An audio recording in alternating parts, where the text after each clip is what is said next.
पाठ 5 संज्ञा नाउन। कमल ने श्वेता से कहा, श्वेता आओ घास पर घूमते हैं। देखो आकाश में सूर्य चमक रहा है।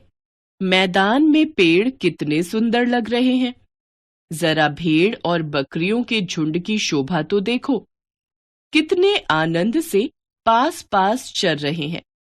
श्वेता क्रोध से बोली, तुम्हें कभी पढ़ाई का भी ध्यान आता है?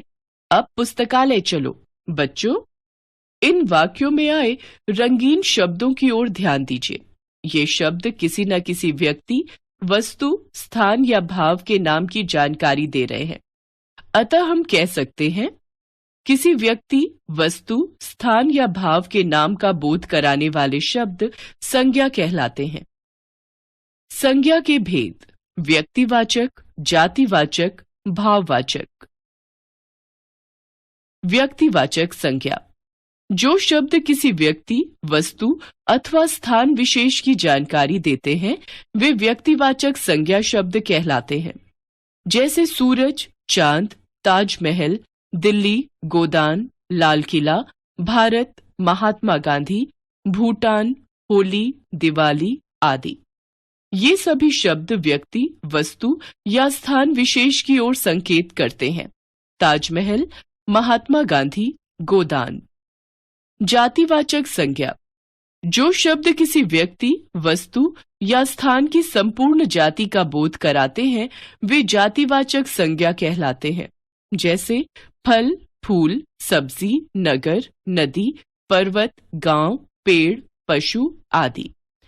फल, फूल, नगर या पशु आदि शब्द कहने से सभी प्रकार के फलों, फूलों, संसार के सभी नगरों तथा समस्त पशुओं का बोध होता है। फल, फूल, सब्जी।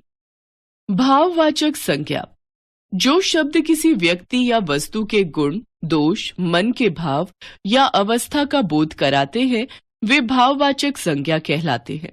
जैसे बचपन, दुख, सुख, अहिंसा, दया, क्षमा, क्रोध, प्यार, सुंदरता, हंसी, मिठास, हैरानी आदि।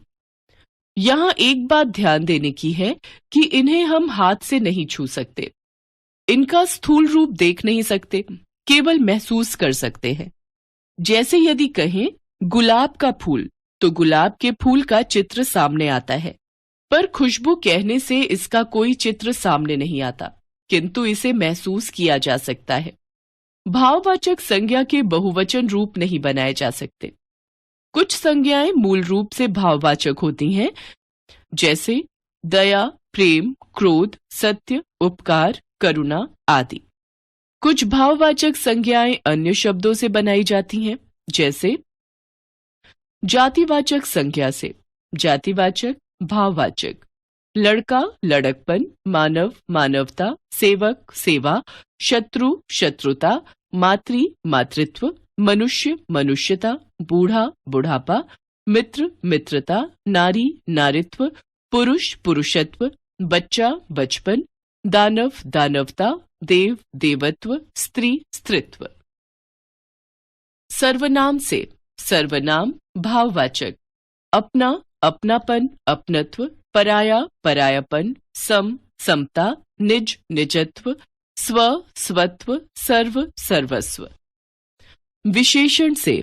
विशेषण भाववाचक: सुंदर, सुंदरता, लंबा, लंबाई, सफल, सफलता, चंचल, चंचलता, ठंडा, ठंडक, पीला, पीलापन, लाल, लालिमा, ललाई, गोल, गोलाई, कायर, कायरता, ऊंचा, ऊंचाई, गरम, गर्मी, हरा, हरापन, हरियाली, लाल, लालिमा, ललाई, अच्छा, अच्छाई, वीर, वीरता, चौड़ा, चौड़ाई, कठोर, कठोरता, नीला, नीलापन, मीठा, मिठास, भला, भलाई, बुरा, बुराई।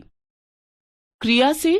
क्रिया भाववाचक: उड़ना, उड़ान, चढ़ना, चढ़ाई, पकड़ना, पकड़, रोना, रुलाई, सजाना, सजावट, पढ़ना, पढ़ाई, लिखना, लिखाई या लिखावट, जकड़ना, जकड़, चलना, चाल, बनाना, बनावट, लड़ना, लड़ाई, अकड़ना, अकड़, हंसना, हंसी, देना, दान।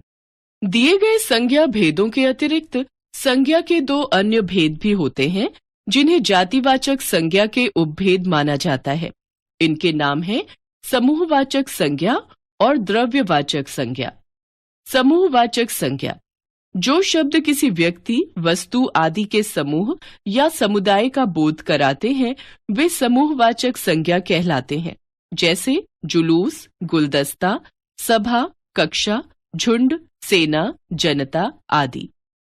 द्रव्यवाचक संज्ञा: जो शब्द किसी धातु, द्रव्य या पदार्थ का बोध कराते हैं वे द्रव्यवाचक संज्ञा कहलाते हैं, जैसे लोहा, तांबा, पीतल, कोयला, पानी, दूध, अनाज, चावल, चना आदि। एक बार फिर से, किसी व्यक्ति, वस्तु, स्थान या भाव के नाम को संज्ञा कहते हैं। संज्ञा के तीन भेद हैं: व्यक्तिवाचक संज्ञा, जातिवाचक संज्ञा, भाववाचक संज्ञा। भाववाचक संज्ञाओं का प्रयोग बहुवचन में नहीं होता। इनका निर्माण जातिवाचक संज्ञा, सर्वनाम, विशेषण और क्रिया शब्दों से भी होता है। संज्ञा के दो अन्य भेद भी होते हैं जो जातिवाचक संज्ञा के भेद माने जाते हैं। ये हैं समूहवाचक संज्ञा और द्रव्यवाचक।